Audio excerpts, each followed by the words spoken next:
다 같이 평화인사를 나누면서 예배를 드리도록 하겠습니다. 하나님의 평강이 예배드리는 모든 분들에게 가득하시기 원합니다. 서로 돌아보시면서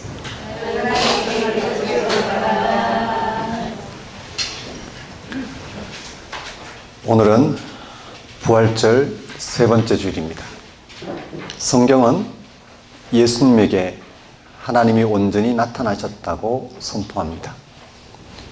예수님이 아니었다면 우리가 어떻게 하나님을 경험할 수 있었겠습니까? 죽은 자 가운데 부활하신 주님이 아니었다면 생명의 한계 안에 살아가는 우리가 어떻게 부활 생명을 경험할 수 있었겠습니까? 지금 우리의 생명은 완성되지 않았습니다. 우리가 이 땅에서 사는 동안 그 어떤 노력을 기울인다 하더라도 완성될 수 없습니다. 생명의 무상성에서 그 누구도 벗어날 수 없습니다.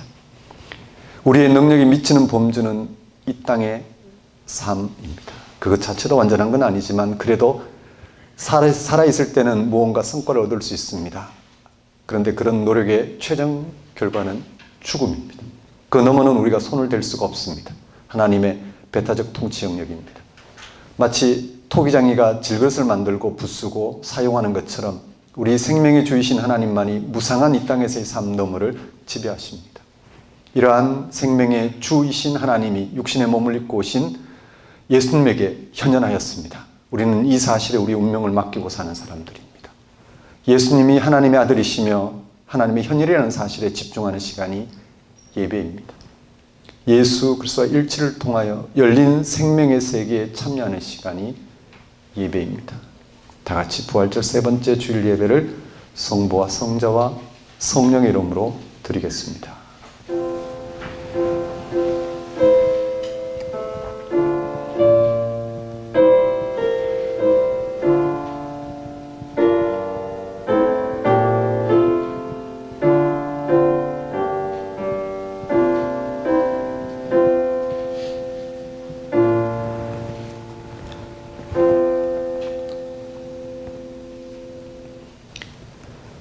우리가 이 보배를 질그릇에 가졌으니 이는 심히 큰 능력은 하나님께 있고 우리에게 있지 아니함을 알게 하려 함이라.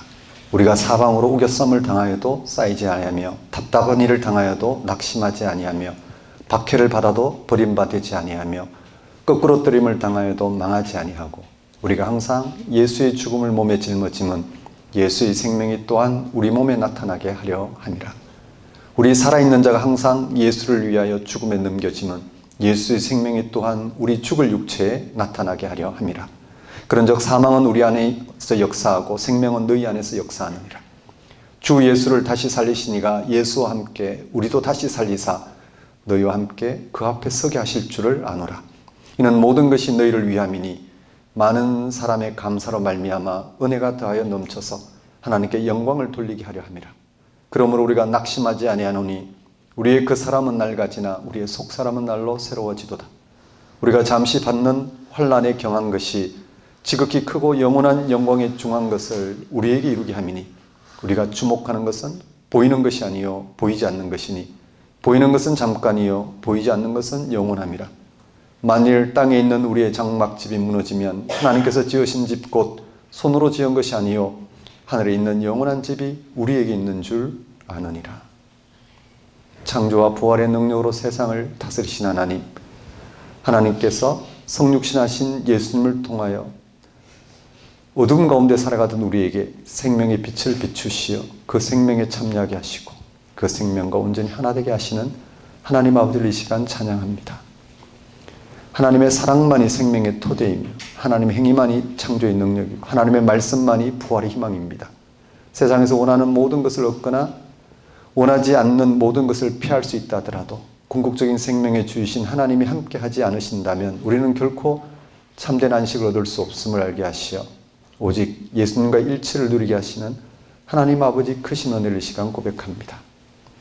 하나님께는 사람에게는 버림을 받았으나 하나님께는 택함을 받은 예수님의 운명이 우리를 죄에 건져 의에 이르게 하시고 죽음에서 벗어나 생명에 이르게 하는 유일한 길이라는 사실을 우리의 삶 전체로 받아들이고 온전히 믿습니다.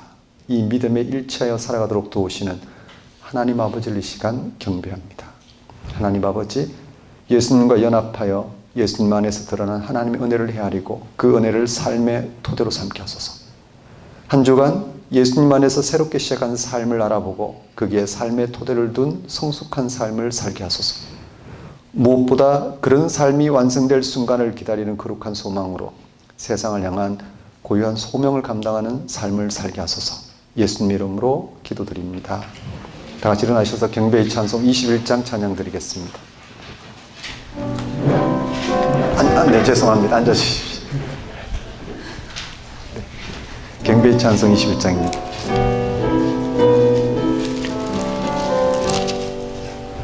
다 찬양하여라 전능왕 창조의 주께 애호나 주 찬양 평강과 구원의 주님 성도들아 주 앞에 이제 나와 즐겁게 찬양하여라 다 찬양하여라 놀라운 만유의 주께 포근한 날개미 늘 뿜어주시는 주님 성도들아 주님의 뜻 안에서 내 소원 다 이루리라 다 찬양하여라 온몸과 마음을 바쳐 이 세상 만물이 주 앞에 바라와 찬양 성도들아 기쁘게 소리 높여 영원히 찬양하여라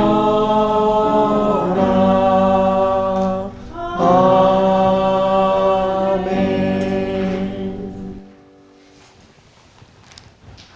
다 같이 사도신경으로 신앙 고백하시겠습니다. 나는 전능하신 아버지 하나님 천지의 창조주를 믿습니다. 나는 그의 유일하신 아들 우리 주 예수 그리스도를 믿습니다.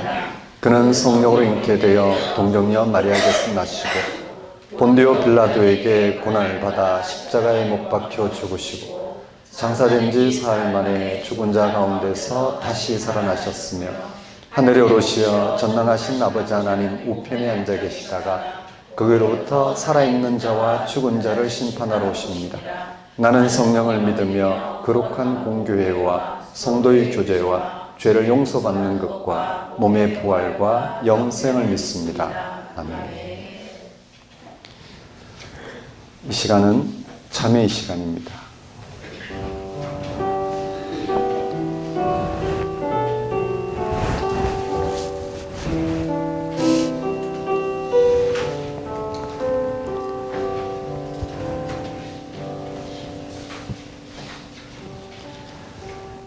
하나님은 우리에게 은혜를 베푸셨습니다.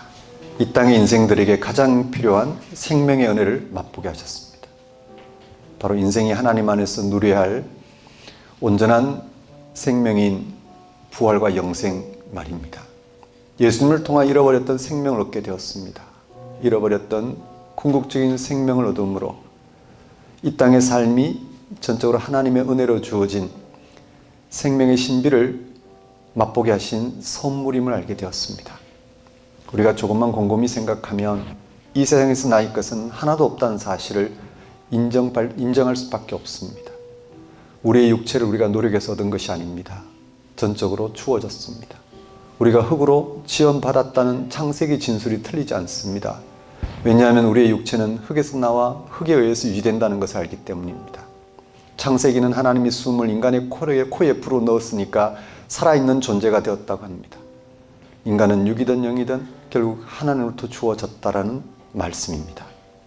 이제 우리 그리스도인들은 예수 그리스도로 말미암아 영원한 생명의 뿌리를 두게 되었습니다. 이 생명 주심 앞에서 우리는 우리의 모든 것이 하나님의 선물임을 깨닫습니다. 이것은 전적인 하나님의 은혜입니다. 이 생명 앞에서는 세상의 빈부와 귀천이 하찮게 여겨집니다. 우리가 붙들고 있던 삶의 모든 가치를 내려놓게 됩니다. 이 생명을 주신 하나님의 은혜의 품에 안긴 후에는 이 땅의 모든 외로움과 쓸쓸함, 없는 것과 부족한 것과 버타면서도 기쁨으로 인생을 살아갈 수 있다는 것을 알게 됩니다. 우리에게는 더 이상 바랄 수 없는 인생이 누려야 할 참 생명의 은혜가 있습니다. 우리는 생명이라는 하나님의 놀라운 은총과 사랑을 받은 존재입니다. 우리는 더 이상 자기에게 집착하고 자기를 확대하는 이 땅의 일로 살아가는 존재가 아닙니다. 우리는 예수님을 통해서 얻은 생명을 누리고 그런 생명을 세상에 선포하고 드러내는 선물로서의 삶을 사는 것입니다. 하나님은 참된 구원을 이 땅에 허락하셨습니다. 우리는 늘 죽음이라는 공포에 직면하여 살아갑니다. 무엇을 먹을까 마실까 입을까에 매달려 살아가는 것도 죽음의 공포 때문입니다. 혹 인생이 잘못되지 않을까 하는 염려도 죽음의 공포 때문입니다. 우리는 죽음의 공포에 휩싸여 삶을 소진하는 방식으로 우리 인생을 끝낼 수는 없습니다. 우리에게는 세상에 당하는 모든 일에도 불구하고 죽음의 공포가 아니라 생명의 신비를 맛보고 소망하게 하신 하나님의 참된 구원이 주어졌습니다. 바로 예수 그리스도 안에서 하나님에 의한 생명의 신비를 알아보고 누리는 것입니다. 오늘날 기독교인들에게는 예수님을 통한 하나님 구원의 은혜를 교리로만 받아들이는 경우가 많습니다. 모든 죽음의 두려움에서 벗어나 하나님의 생명 신비에 참여하는 유일한 길인 예수님에게 일어난 사건이 웃음거리가 되고 맙니다. 능력은 없어지고 문자만 남습니다. 예수님의 죽음과 부활은 우리가 죽음에서 벗어나 하나님에 의한 생명을 얻게 하는 결정적인 구원 사건입니다. 사랑하는 성도 여러분, 여러분은 지금의 세상을 어떤 느낌, 어떤 생각으로 받아들이고 살아가시는지, 죽음의 공포가 휩쓸고 있는 세상살이를 어떻게 버텨내고 계신지요. 예수님에게 계시된 하나님을 믿는 사람들은 죽음의 공포에서 한 발 더 나아가 죽음 자체를 온몸으로 받아들입니다. 그리고 거기로부터 세상을 전적으로 새롭게 하시는 창조자 하나님의 손길에 자신을 전적으로 맡깁니다. 그런 삶의 태도가 깊어지면 깊어질수록 사도 바울처럼 소리 높이 외치게 됩니다. 그 어떤 것도 예수 그리스도 안에 있는 하나님의 사랑에서 나를 끊어내지 못하리라. 한 주간의 삶을 돌아보십시오. 여러분 세상을 어떻게 경험하고 사셨는지요. 참 세상은 비굴하기 그지없습니다. 비참하기 그지없습니다. 공포스럽기 그지없습니다. 그런 세상 안에서 어떻게 살아남기 위해 분투하셨는지, 분명한 것은 어떤 방식으로 살아가더라도 우리는 공포스러운 죽음을 우리 힘으로 이길 수 없습니다. 육신의 한계를 우리 스스로 벗어던질 수 없습니다. 예수님 안에서 우리에게 생명이 현실로 임하고 있는 하나님을 붙들어야 됩니다. 그 하나님 안에서 우리는 우리의 삶의 진면목을 발견하고 그렇게 유한한 삶과 유한한 삶이 직면한 죽음을 극복하는 삶을 살게 됩니다. 그때 우리는 우리가 누구인지, 다른 사람이 누구인지, 세상이 어떤 존재인지 확인하게 됩니다. 하나님 안에서 정말 옳은 우리의 참 인간성, 옳은 세상, 완전한 세상이 어떤 건지 알아보고 자고 우면 없이 그런 세상을 희망하며 드러내며 사모하며 살아갈 것입니다. 그렇게 살아갈 수 있도록 하나님 앞에 회개와 간구를 드리도록 하십시다.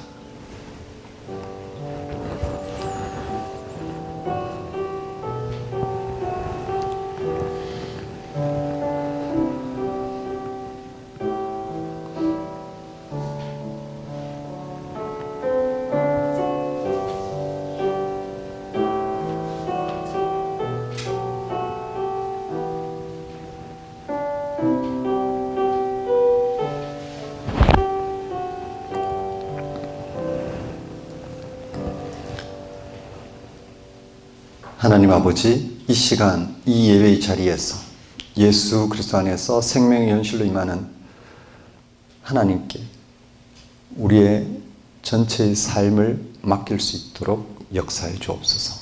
하나님 안에서 참 인간성이 어떤 건지, 참된 세상이 어떤 건지를 알아보고 그런 세상 사람들이 찾을 수 있도록 우리가 증언하고 증거하며 드러내며 살아갈 수 있도록 역사해 주옵소서. 예수님 이름으로 기도드립니다. 다 같이 영광성 6장 찬양 드리겠습니다.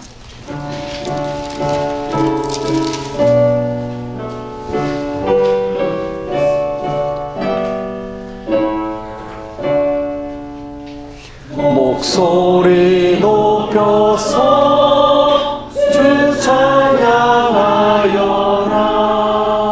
영광과 권세와 존귀와 위엄을 오늘이 다스리시는 만왕의 왕께 올려라.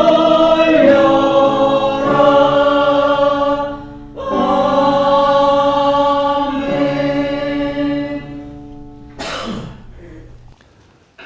이 시간은 봉헌 시간입니다. 봉헌 찬송 76장 찬양 드리면서 준비한 예물 하나님께 봉헌하도록 하겠습니다.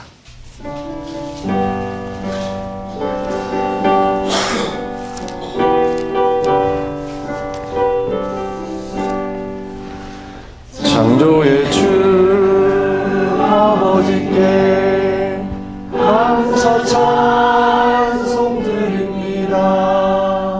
부름받은 자녀들이 주의 전에 함께 모여 찬송하고 기도하며 몸과 마음 모두 어서 주께 예배 드리오니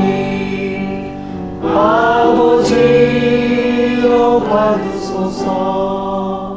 은혜의 주 구세주여 용서하여 주옵소서. 허물 많은 죄인들이 주님 앞에 회개하니 거듭나게 해주시고 말씀으로 성장하여 서로 사랑하여 하나 되게 하옵소서. 능력의 주 성령이여 새 마음을 주옵소서.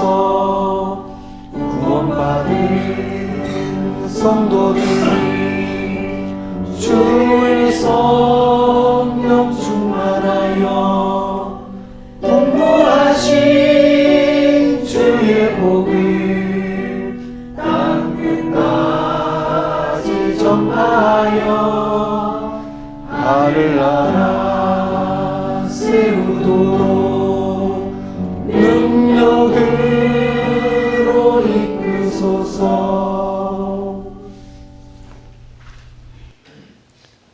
창조와 부활의 능력이신 하나님, 죄와 죽음이 여전히 힘을 발휘하고 있는 이 세상에서 하나님 나라가 가까이 왔다는 예수님의 말씀에 의지하여 매일의 삶을 거룩한 투쟁으로 여기고 살아가는 믿음의 식구들이 오늘 함께 모여 예배를 드리니 하나님 홀로 영광을 받아 주소서.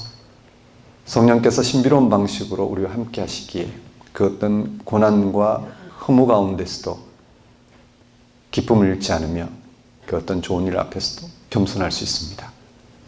우리가 세상에서 원하는 모든 것을 손에 넣거나 원하지 않는 모든 것을 용케 피한다 하더라도 생명의 주이신 하나님이 함께하지 않으신다면 결코 우리는 참 안식을 얻을 수 없습니다. 반면에 겉으로 보이는 평범한 시간과 일상까지도 주님이 곧 오신다는 한 가지 사실로 인하여 무한한 기쁨과 평화로 가득 채워줄 줄로 믿습니다. 고유한 능력으로 이 세상의 생명을 완성하실 하나님께 현재의 실존과 미래의 운명을 온전히 맡기는 것이 우리 믿는 자들이 취해야 할 영적 태도임을 알게 하시니 어찌 기쁨의 노래와 감사의 기도를 드리지 않을 수 있겠습니까? 하나님 아버지, 이러한 하나님의 다스림 가운데 살아가게 하신 하나님의 은혜를 지금 고백합니다. 우리의 모든 필요를 채우신 하나님께 감사 영광을 돌리는 것은 우리의 마땅히 행할 바예요. 또한 지극한 기쁨임을 알고 하나님 앞에 들고 나온 우리의 예물과 헌신을 받아주소서. 우리로 생명의 주 앞에, 그 신비 앞에, 그 약속과 미래 앞에 다만 순종하는 삶을 살게 하소서. 예수님 이름으로 기도드립니다. 교회 소식을 전하겠습니다. 작은 교회 여러분 안녕하십니까? 우린 현재 작은 교회로 살아가고 있습니다. 작은 교회는 마태복음 18장 말씀처럼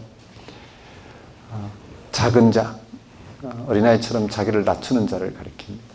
하나님 앞에 설 수 있는 유일한 길은 자기를 낮추는 자입니다. 낮추는 자입니다. 낮추는 길입니다. 하나님 앞에 유일하게 설 수 있는 사람은 자기를 철저히 낮추고 하나님이 예수 안에서 행하신 일을 알아보고 받아들이고 거기에 머무는 것입니다. 머물고자 하는 것입니다. 우리가 작은 교회로서 우리 한 사람 한 사람이 교회로서 교회로 불러주신 사건에 일치해가는 그런 신앙의 길이 되었으면 합니다. 작은 교회 예배 안내입니다. 1부 주일 예배, 작은 교회 예배 주일 오전 10시 예배입니다. 2부 주일 예배, 작은 교회 함께하는 다음 세대 예배입니다. 12시입니다. 5월 달부터 시작합니다. 5월 첫째 주, 둘째 주 다음 세대 신앙 탐구 과정이 있습니다. 그래서 2부 예배가 진행이 됩니다. 6월 달 또 첫째, 둘째 주, 7월 달 첫째, 둘째 주로 진행이 됩니다. 5월 4주간 예배 안내입니다. 오늘은 5월 첫째 주입니다. 4일이고요. 서초구 TMD 교육그룹 지하 1층에서 드리고 있습니다. 오늘 신앙탐구 1차 과정이 있습니다. 그리고 다음 주, 둘째 주 같은 장소입니다. 셋째 주는 노원구 건영백화점 5층에서 드리고요. 넷째 주 서초구 TMD 교육그룹 지하 1층입니다. 그리고 2025년 작은교회 함께하는 다음 세대 신앙탐구 6번째 시즌 안내입니다. 주기도를 통한 하나님 나라의 여행입니다. 다음 세대에게는 하나님 나라에 참여하는 우리의 이런 과정이 어떤 건지, 즉 하나님 나라의 여행을 하게 되면 무엇이 필요한지, 또 어떤 것이 주어지는지 이런 부분들을 우리가 살펴보는 시간들인데요. 그래서 기도는 하나님 나라 안에서 우리가 하나님과 주고받는 그런 태도에 해당된다 할 수 있겠습니다. 그리고 다음 세대와 함께하는 작은 교회는 주기도를 통해 배우는 기도가 되겠죠. 이렇게 두 과정으로 진행이 됩니다. 다음 세대 신앙탐구 가이드 참고해 주시고요. 참가하는 세대 참고해 주시면 되겠습니다. 또 작은 교회 신앙탐구 가이드가 윤원태 목사고 참가하는 작은 교회는 우리 5분이십니다. 고춘래 권사님, 김양순 권사님, 오종석 장로님, 우경수 집사님, 우순옥 권사님 마치고 예배 마치고 별도의 공간에서 우리 나누도록 하겠습니다. 그리고 가이드 신앙 탐구 공부는 이번 주까지 있습니다. 5월 9일 저녁 10시에 있습니다. 그래서 다음 주 것 준비하도록 하겠습니다. 헌금에 대한 내용입니다. 4월 재정보고입니다. 11조가 344만 원, 감사헌금 187만 9천 원입니다. 해서 전체 531만 9천 원입니다. 지출은 1번 항목에서 341만 8,560원이고 2번 항목 사역자 4인 사역비 160만 원입니다. 해서 500여만 원 지출되었습니다. 잔액은 30여만 원입니다. 기도하겠습니다. 하나님 아버지, 작은 교회로 불러주시고 거기에 응할 수 있도록 믿음을 주심을 감사드립니다. 그 안에서 작은 교회의 필요를 채우시고 또 작은 교회로 하여금 하나님 부르심 응답하여 그 고유한 소명을 감당하는 데 부족함이 없도록 하시니 그 은혜 하나님께 돌리고 또 은혜를 누리며 살아가는 저희 작은 교회가 될 수 있도록 인도해 주옵소서. 예수님 이름으로 기도드립니다. 하나 빠뜨렸는데 우리 주기도를 통해 배우는 기도, 작은 교회가 지금까지 성경 공부한 그 내용에 근거해서 우리가 기도가 어때야 되는지에 대해서 정리한 책자입니다. 신앙이든 기도이든 모든 게 그야말로 하나님 앞에 자기를 낮추지 않으면 불가능하죠. 그래서 우리 기도는 늘 어린아이처럼 자기를 낮추면서 하나님이 우리를 어떻게 만나주시고 내가 그 하나님을 만나는 자리에서 내가 행할 수 있는 게 기도다 라고 했을 때 우리는 늘 하나님 말씀을 들어야 되죠. 듣고 하나님께 반응을 해야 되겠죠. 그 반응이 바로 기도라 할 수 있겠습니다. 기도는 크고 작은 개념이 아닙니다. 기도는 하나님을 아버지로 고백하며 살아가는 자녀된 우리의 태도에 해당한다 할 수 있겠습니다. 그래서 참된 기도를 통해서 하나님을 바르게 알아가는 그런 과정에 설 수 있는데 조금 도움이 됐으면 합니다. 네, 그러면 오늘 우리에게 주신 하나님 말씀 보겠습니다. 하나님 말씀은 시편 13편 말씀입니다. 구약 시편 13편 말씀입니다. 시편 13편 말씀 제가 받들어 봉독하겠습니다. 여호와여, 어느 때까지니까 나를 영원히 잊으시나이까? 주의 얼굴을 나에게서 어느 때까지 숨기시겠나이까? 나의 영혼이 번민하고 종일토록 마음에 근심하기를 어느 때까지 하오며 내 원수가 나를 치며 자랑하기를 어느 때까지 하리이까? 여호와 내 하나님이여, 나를 생각하사 응답하시고 나의 눈을 밝히소서. 두렵건대 내가 사망의 잠을 잘까 하오며 두렵건대 나의 원수가 이르기를 내가 그를 이겼다 할까 하오며 내가 흔들릴 때 나의 대적들이 기뻐할까 하나이다. 나는 오직 주의 사랑을 의지하여 싸우니 나의 마음은 주의 구원을 기뻐하리다. 내가 여호와를 찬송하리니 이는 주께서 내게 은덕을 베푸심이로다. 하나님 아버지, 이 시간 선포되는 말씀을 통하여 하나님과의 관계를 더욱 굳건하게 할 수 있도록 인도해 주옵소서. 예수님 이름으로 기도드립니다. 오늘 설교 본문은 시편 13편 말씀이고 제목은 기도는 무엇인가 입니다. 시편은 하나님을 신뢰하는 사람이, 하나님의 구원 행위를 신뢰하는 사람이 드린 기도입니다. 시편 기자들은 하나님에게 삶의 토대를 두고 하나님의 구원에 참여하고자 몸부림을 쳤습니다. 그들은 인생의 위기 앞에서 과거 하나님의 구원 행위를 기억합니다. 그리고 하나님을 찾습니다. 하나님 앞에 자신들이 겪고 있는 위기를 토로합니다. 탄원합니다. 그리고 하나님을 신뢰합니다. 거기서 그들은 자신들의 모든 탄식을 거두고 하나님의 구원 역사에 깊이 참여합니다. 그리고 마침내 그들은 하나님의 구원을 경험하며 감사하며 찬양합니다. 시편 기자들에게 기도는 자신들이 신뢰하는 하나님에 대한 몸부림이요 영적 태도였습니다. 그런 기도로 그들은 인생의 모든 위기에서 구원하시는 하나님을 더욱 신뢰하는 길에 서게 되었습니다. 이러한 시편 기자들의 기도를 통하여 우리에게 기도가 무엇인지를 배울 수 있습니다. 시편의 기도는 대체로 탄원, 간구, 감사, 찬양으로 구성되어 있습니다. 감사는 늘 찬양으로 연결됩니다. 그런 관계로 감사는 찬양에 속한다고 할 수 있겠습니다. 시편의 기도는 탄원에서 간구에서 감사 또는 찬양으로 나아갑니다. 시편의 기도는 탄원이나 간구가 항상 찬양으로 마치는데 이는 하나님의 구원을 확신하기 때문입니다.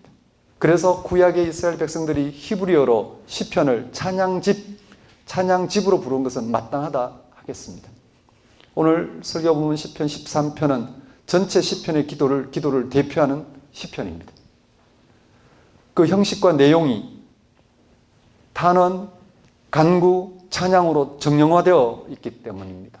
분량도 동일합니다. 두 절씩. 우리는 시편 13편을 통해 기도가 무엇인지 대하여 살펴보도록 하겠습니다. 시편 13편의 기자는 아주 끔찍한 불행에 떨어졌습니다.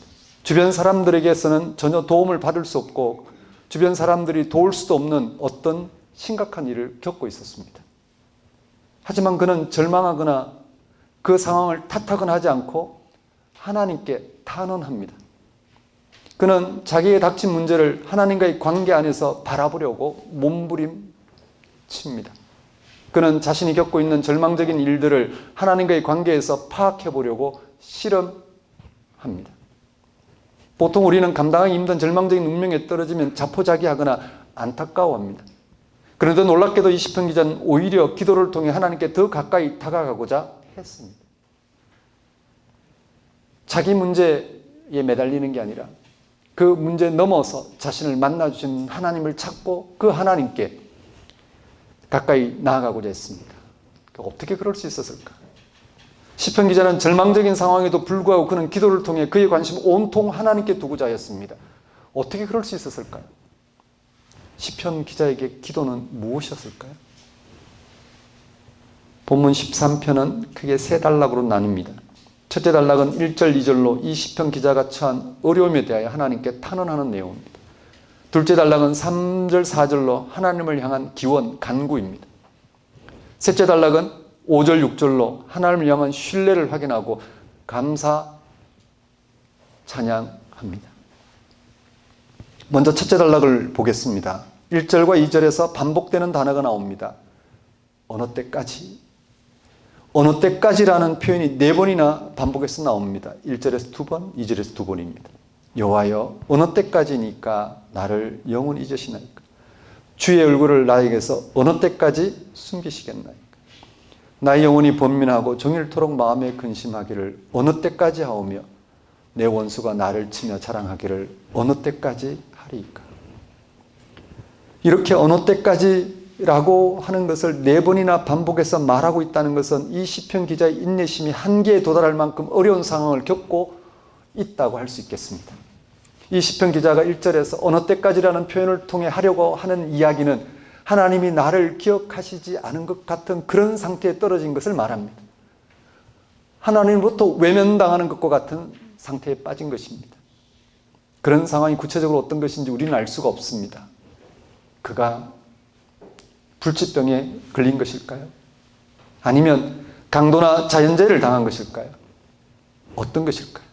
어떤 상황이든 그 사람은 큰 두려움, 더 이상 견딜 수 없는 그런 큰 두려움에 빠져 있었던 것 같습니다. 죽음에 대한 공포일까요? 시편 기자는 2절 앞부분에서 그의 영혼이 번민하고 온종일 근심한다고 했습니다. 우리가 살아가면서 그런 경험을 할 때가 있지 않겠습니까? 내 존재가 그냥 허무하게 사라진다고 하는 그런 두려움에 빠질 때가 있지 않겠습니까? 아마 이 시편 기자는 큰 불안, 좌절, 공포 이런 것에 휩싸여 있었던 것 같습니다.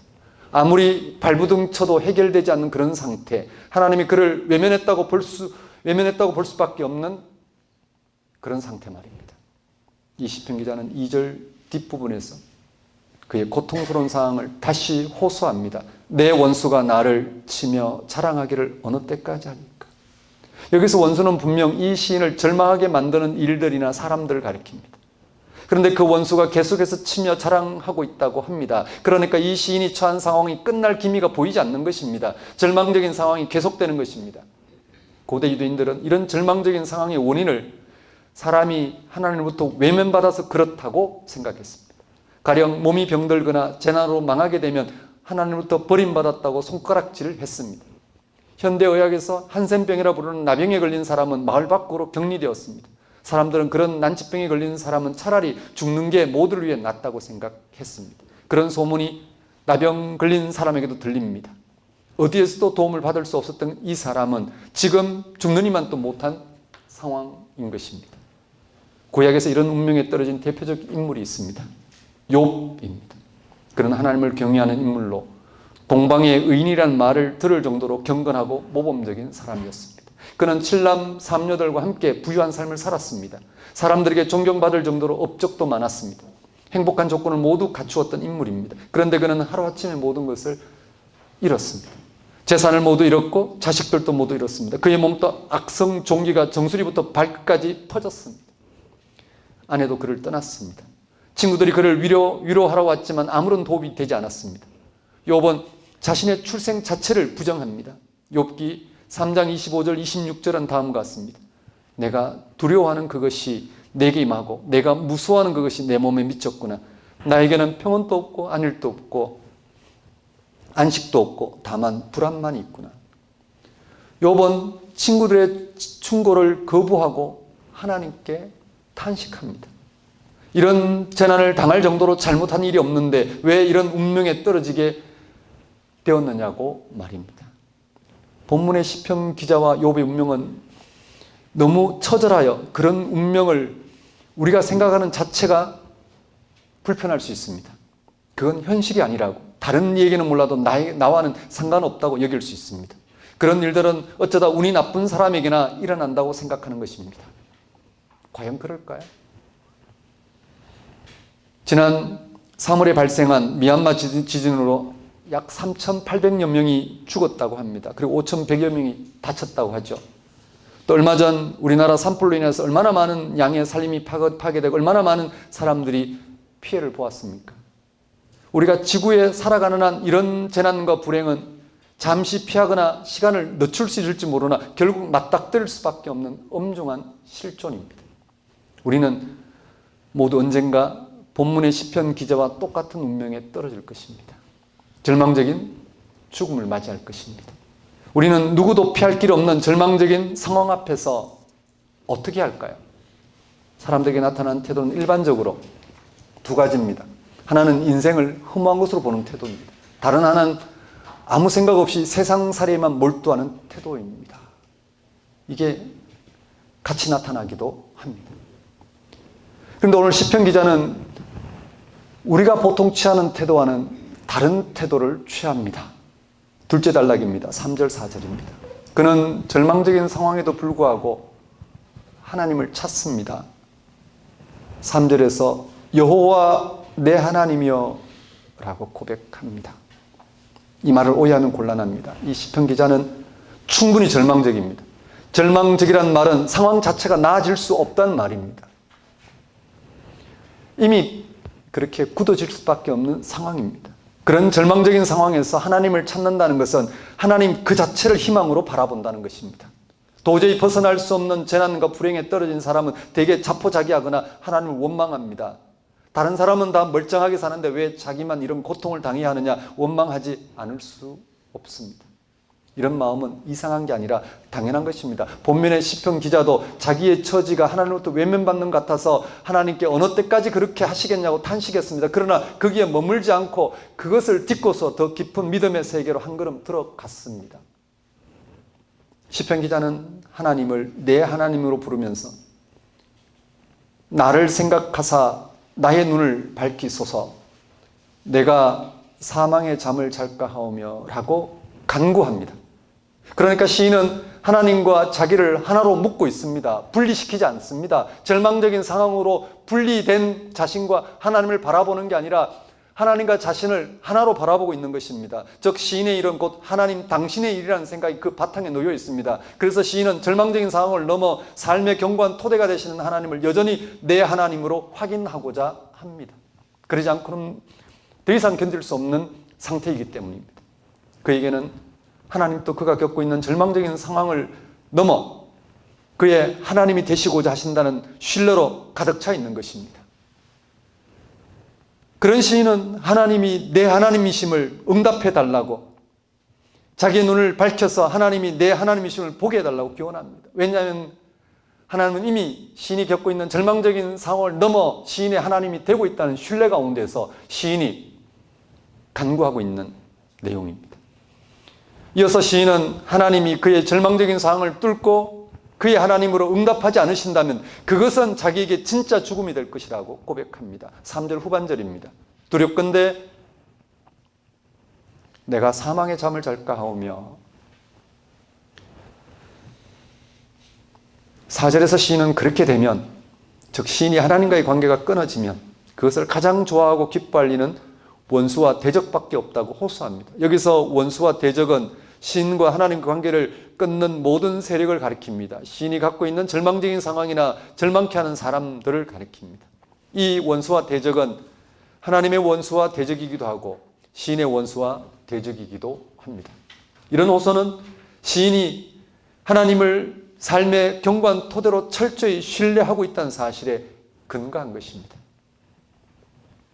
이 시편 기자가 나락으로 떨어진 상황에서도 하나님을 내 하나님으로 찾을 수 있었던 데에는 그가 그동안 경험해온 하나님의 속성 때문입니다. 마지막 단락인 5절, 6절 말씀을 보십시오. 먼저 5절에서 시인은 다음과 같이 고백합니다. 나는 오직 주의 사랑을 의지하였사오니. 시인은 전적으로 하나님의 사랑을 의지하였다고 합니다. 그는 하나님의 사랑에 의지하여 절망적인 상황에서도 하나님을 찾았다고 하는 것입니다. 그는 이미 하나님의 사랑을 경험하고 있는 것입니다. 그는 이미 하나님의 개입으로 하나님을 삶의 견고한 토대로 새롭게 경험하고 있는 것입니다. 바로 하나님을 내 하나님으로 말입니다. 이제 그는 하나님과 새로운 관계 속에서 절망적인 상황에서 벗어나 하나님을 더욱 견고한, 더욱 분명한 삶의 토대로 확인하고 있는 중인 것입니다. 이러한 사실을 시인은 6절 후반절에서 이는 주께서 내게 은덕을 베푸심이로다 라고 표현하고 있는 것입니다. 시편 기자가 의지한 사랑은 히브리어로 헤세드의 번역입니다. 보통 인자, 은혜, 긍휼로 번역되는 하나님의 속성을 가리킵니다. 사랑은 창조주 하나님이 창조 안에서 세상을 항상 견고한 생명의 토대가 되어주시는 모든 행위를 말합니다. 다시 말씀드립니다. 사랑은 창조자 하나님이 창조 안에서 세상을 향하여 견고한 생명의 토대가 되어주신 모든 행위를 말합니다. 하나님의 사랑은 세상에 하나님의 영원한 생명을 주는 것입니다. 하나님의 사랑은 세상에 하나님의 영원한 생명을 주는 것입니다. 하나님의 사랑은 죄된 삶에서 해방하고 죽음이 극복되는 생명을 얻도록 하나님의 통치 안에 살아가게 하는 것입니다. 하나님의 사랑은 세상의 모든 죄의 고통을 자신의 것으로 받아들이고 세상이 거기서 벗어날 수 있도록 그 삶의 견고한 토대가 되어주시는 것입니다. 하나님의 사랑은 우리가 그 사랑 안에 있다는 사실을 알게 하셔서 우리의 모든 절망을 넘어 거기에서 벗어나게 하시는 하나님을 찾도록 하는 것입니다. 우리는 이 사랑을 예수님의 십자가 사건에서 경험합니다. 예수님은 이 세상과 그 끝날까지 함께 하셔서 죄와 죽음에 처한 인류에게 영원한 생명의 토대가 되시는 하나님의 사랑을 위해 십자가에 달리셨습니다. 하나님이 세상을 이처럼 사랑하사 독생자를 주셨으니 이는 그를 믿는 자마다 멸망하지 않고 영생을 얻게 하려 하십니다. 시편 기자가 하나님의 사랑에 전적으로 의지하였던 고백은 자기의 삶을 하나님의 사랑으로 받아들였다라는 것입니다. 그가 처한 절망적인 상황이 해결되었다는 말이 아닙니다. 그는 여전히 그 절망적인 상황을 안고 있습니다. 또는 막연하게 좋아지는 방향으로 해결될 것이라는 기대도 아닙니다. 그는 자신의 삶을 전혀 새로운 차원에서 경험하고 있는 것입니다. 하나님이 그의 삶의 견고한 생명의 토대로 개입하신다는 경험 말입니다. 다른 말로 하나님이 우리에게 생명을 베푸신다는 뜻입니다. 시인의 어떤 연약한 상태에도 불구하고 하나님이 그의 견고한 토대가 되어주셔서 하나님의 생명을 베풀고 있다는 사실에 대한 고백 말입니다. 이런 경험을 하는 사람에게 삶은 거룩해집니다. 생명 충만해집니다. 그 자체로 그는 은혜를 고백하게 됩니다. 이런 경험에 근거해서 시편 기자는 구원받은 기쁨을 노래했습니다. 5절 후반절과 6절 전반절입니다. 나의 마음은 주의 구원을 기뻐하리다. 내가 여호와를 찬송하리니. 우리가 삶을 하나님의 사랑으로 받아들이지 못하는 이유는, 그래서 생명 충만감을 느끼지 못하는 이유는 삶을 자기 기준으로, 세상의 기준으로만 판단한다는 데 있습니다. 한번 생각해 보십시오. 여기 직장 생활을 하는 청년이 인생의 의미를 연봉에 두고 있다고 합시다. 연봉이 그에게는 기준입니다. 그가 생각하는 기준에 맞지 않으면 늘 못마땅하게 생각합니다. 사람들은 세상의 기준으로만 삶을 평가하기 때문에 삶을 하나님의 사랑으로 인식하지 못합니다. 우리 기독교인들도 역시 마찬가지입니다. 세상살이에 파묻혀서 오직 자기의 계획과 목적을 달성하며 살아가는 사람은 삶을 하나님의 사랑으로 경험하기 어렵습니다. 조금만 삐끗해도 뭔가 문제가 있고 하나님이 그에게 왜 그런 일을 겪게 하시는가 라는 그런 상태에 머뭅니다. 자기의 계획과 목적에서 어긋나면 인생이 망가진다고 생각합니다.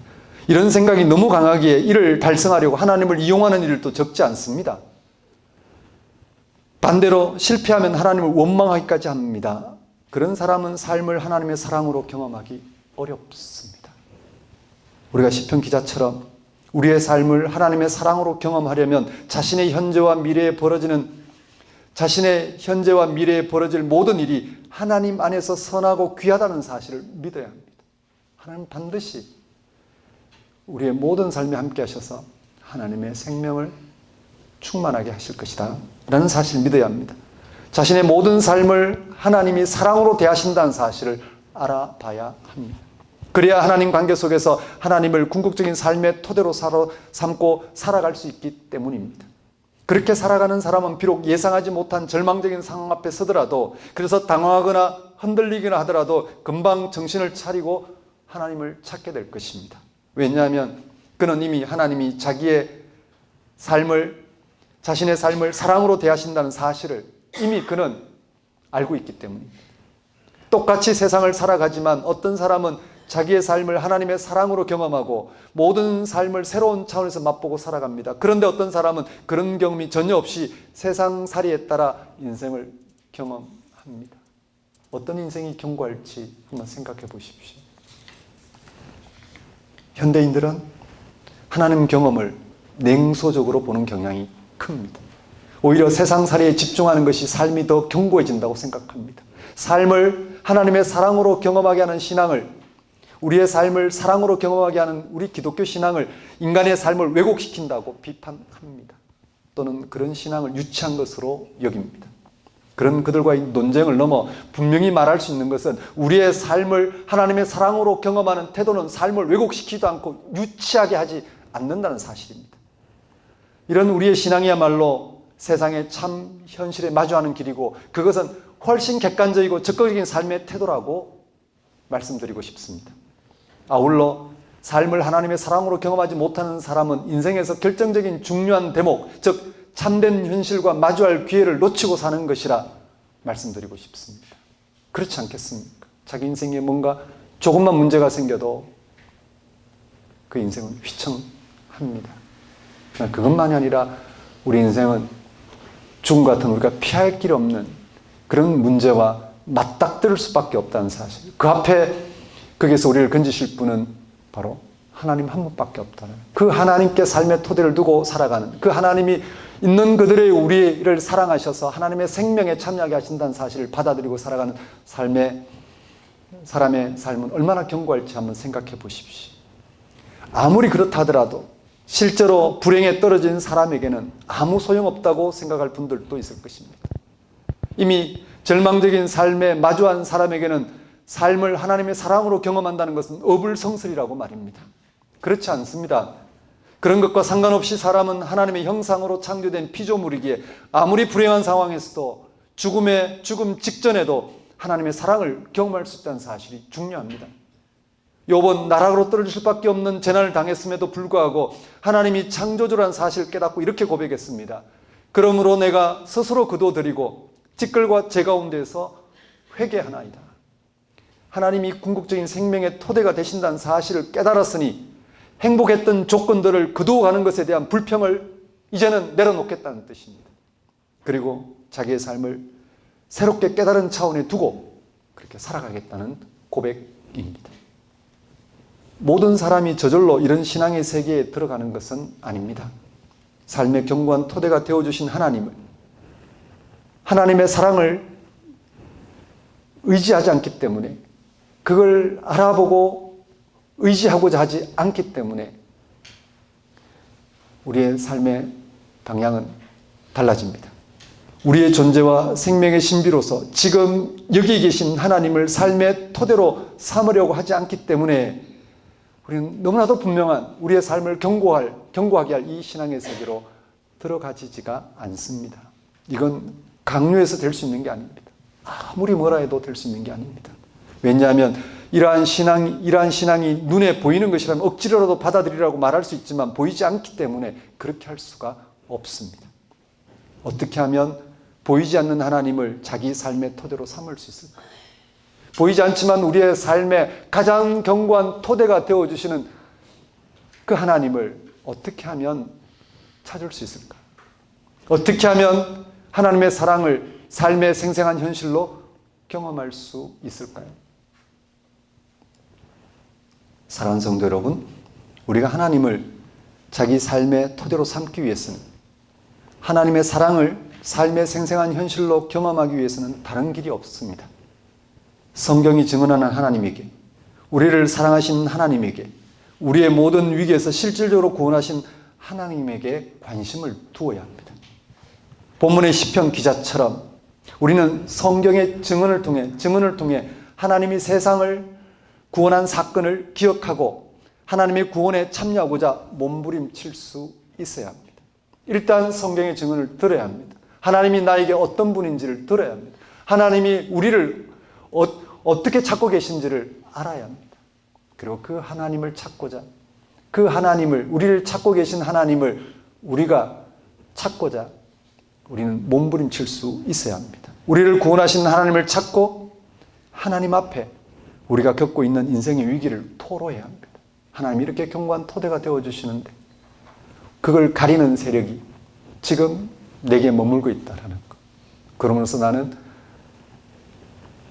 하나님을 가리는 이 모든 불의함과 불의한 세력에서 벗어나 나를 찾으신 하나님을 내 하나님으로 고백할 수 있도록 그 하나님이 내게 역사하도록 우리는 우리의 문제를 실질적으로 하나님께 토로할 수 있어야 합니다. 그런 과정에서 하나님은 우리가 신뢰할 만한 분으로 자신을 나타내십니다. 그리고 하나님의 구원을 실존적으로 경험하게 하십니다. 그러면 우리는 모든 탄원과 간구를 거두고 하나님께 감사하며 찬양하게 됩니다. 이런 우리의 몸부림과 영적 태도가 우리의 기도입니다. 이러한 기도를 통해 우리는 삶의 토대를 점점 더 하나님께 두게 됩니다. 우리가 삶의 토대를 하나님께 두는 만큼 우리는 삶을 새롭게 헤아립니다. 그런 우리는 유한한 삶에서 벌어지는 크고 작은 일에 점점 덜 휘둘리게 됩니다. 심지어 감당하기 힘든 재난과 고통을 당한 가운데서도 절망하지 않습니다. 그 문제가 하나님의 문제라는 사실 앞에 하나님이 내 모든 문제를 뚫고 나의 하나님이 되시고자 하신다는 사실에 우리는 집중합니다. 거기서 우리는 생명 충만을 맛보고 하나님을 찬양하게 됩니다. 이 한 주간 또 시편 기자의 기도를 통해 알아본 우리의 기도를 통해 하나님께 더 가까이 나아가는 한 주가 되셨으면 좋겠습니다. 여러분에겐 각자 감당하기 힘든 그런 삶의 무게가 있습니다.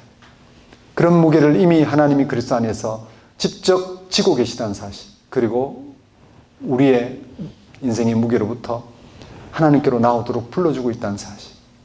그래서 그 하나님을 우리의 삶의 토대로 삼고자 하나님을 찾고 내 인생의 문제를 그 하나님께 토로하고, 그리고 하나님이 내 하나님이 되어주시도록, 하나님이 내 삶의 견고한 토대가 되어주시도록, 내 모든 삶이 하나님의 사랑을 받고 있다는 사실을 확인할 수 있도록 간구하는 것입니다. 그러면 영이신 하나님이 우리의 관계 속에서 하나님으로, 또 하나님이 우리의 삶의 견고한 토대라는 사실을 드러내고 경험하게 하실 것입니다. 그때는 내 삶은 가벼워집니다. 그 하나님을 계속해서 찾고자 할 것입니다. 그런 하나님을 신뢰하는 그런 삶을 사는 것. 그 과정에서 이루어지는 게 바로 기도입니다. 여러분, 말씀을 듣고 들은 대로 하나님을 알아보고 찾고 그 하나님을 경고한 삶의 토대로 또 여러분의 삶을 하나님의 사랑으로 경험하는 이런 기도가 여러분의 삶의 여정에서 언제나 분명하게 펼쳐졌으면 좋겠습니다.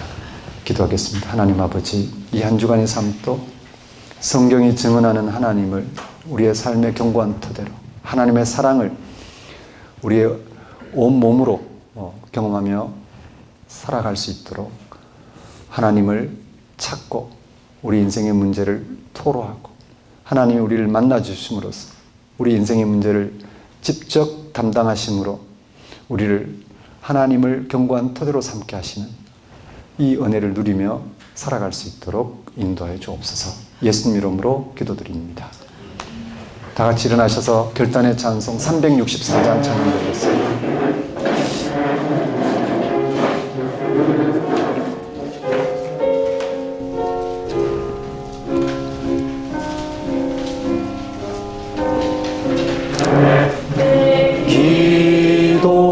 기도하는 그 시간 그때가 가장 즐겁다. 이 세상 근심 걱정에 얽매인 나를 부르사 내 진정 소원 주 앞에 낱낱이 바로 아뢰어 금불행 당해 슬플 때 나 위로하게 하시네. 기도하는 그 시간 내게 가장 지하다. 저 광야 같은 세상을 끝없이 방황하면서 위태한 길로 나갈 때 주께서 나를 이끌어 그 보좌 앞에 나아가 그 은혜 받게 하시네. 내 기도하는 그 시간 그때가 가장 즐겁다. 주께서 지은 근죄로 내 마음 심히 아파도 참마음으로 뉘우쳐 다소 힘없이 아뢰며 주 나를 위해 복 주사 새 은혜 부어 주시네. 내 기도하는 그 시간 그때가 가장 즐겁다. 주 세상에서 일찍이 저 요란한 곳 피하여 민들에서나 산에서 온 마음을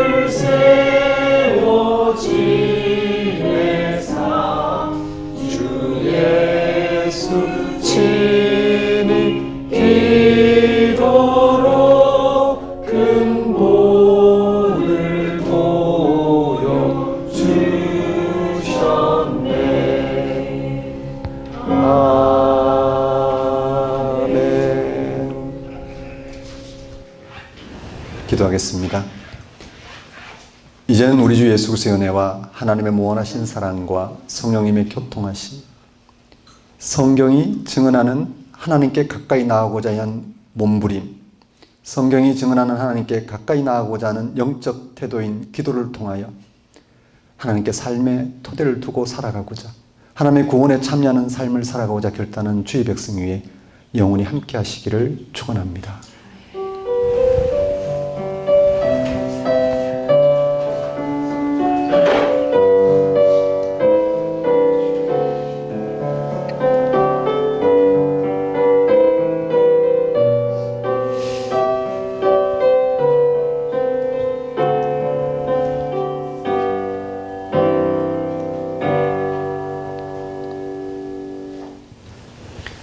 예배를 마치겠습니다.